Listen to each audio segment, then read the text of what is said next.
Hey, what's up guys, it's me David, Laugh Now Die Later, and in this video we're going to be talking about Tatsuki Fujimoto's newest one-shot, Look Back. I read this today, and all I can say is that this is a beautiful piece of work by Fujimoto. I think I rated it an 8 originally, but looking back and thinking about it and what I'm going to talk about in this video, I rated a 9 now. It was a beautiful one-shot.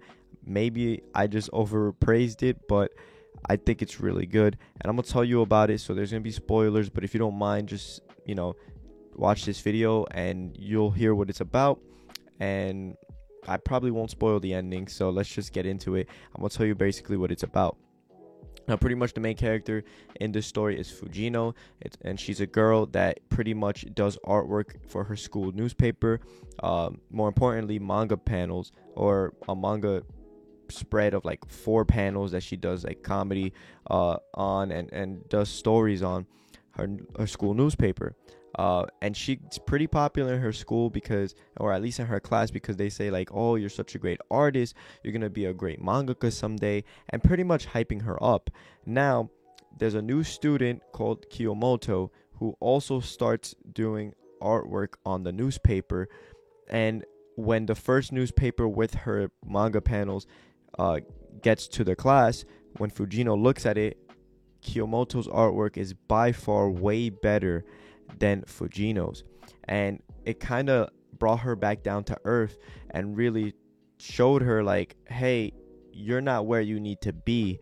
Everyone's pretty much hyping you up, but you need to improve on your artwork. So what she does is she gets some books and pretty much gets better at her artwork, but it's still not to Kiyomoto's level.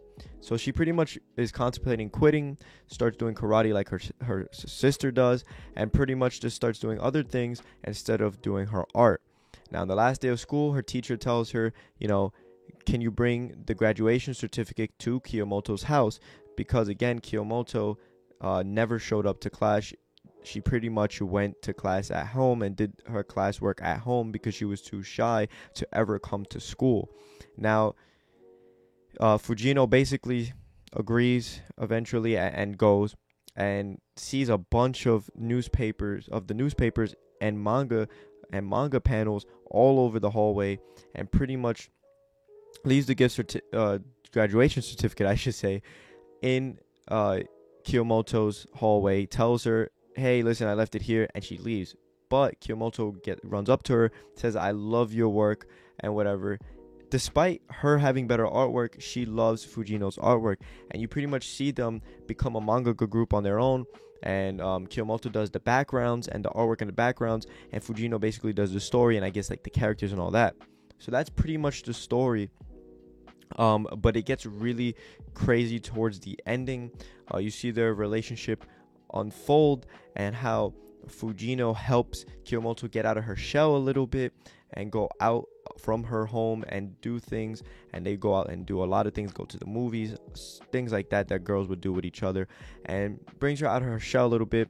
But then things transpire and they don't work out, so they go their separate ways a little bit. And then this is when the ending of the story gets a little crazy, and it brings a sense of regret to Fujino that is very great.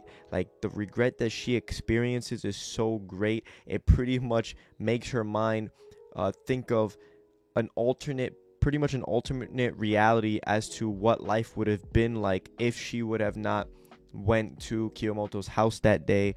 And the reason I'm not telling you guys the ending is because it's really shocking, and I really want you guys to read it. So I pretty much told you guys the beginning premise, but I'm pretty much not going to tell you guys the ending. All I'm going to tell you is that the sense of like how the sense of friendship and how Fujino helps Kiyomoto get out of her shell a little bit and inspires her to work even harder on her artwork.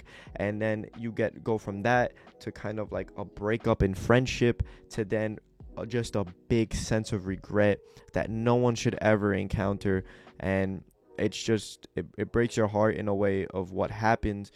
And that's pretty much where I'm gonna leave you guys at. This was a really short video. This was kind of a spur of the moment type of video that I really wanted to release for you guys.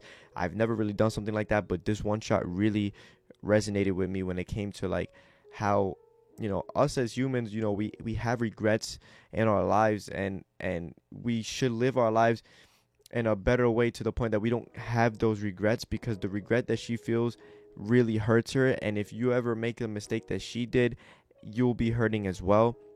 So I really recommend you guys read this one shot. Again, it's one chapter. It's 142 pages, but you can get through it pretty quickly. And it's just a beautiful one shot, and I definitely recommend you guys read it. So if you did read it, comment down below what you guys thought of it. Like this video if you haven't already, and subscribe if you're new. Push the bell notification to know whenever I upload, because I do not have a set schedule. I upload pretty much whenever I feel like it, just because it gives me more creative freedom to do the videos that I want without having a schedule. So if you did, leave a like, comment, and subscribe, and I'll see you guys in the next one. Peace.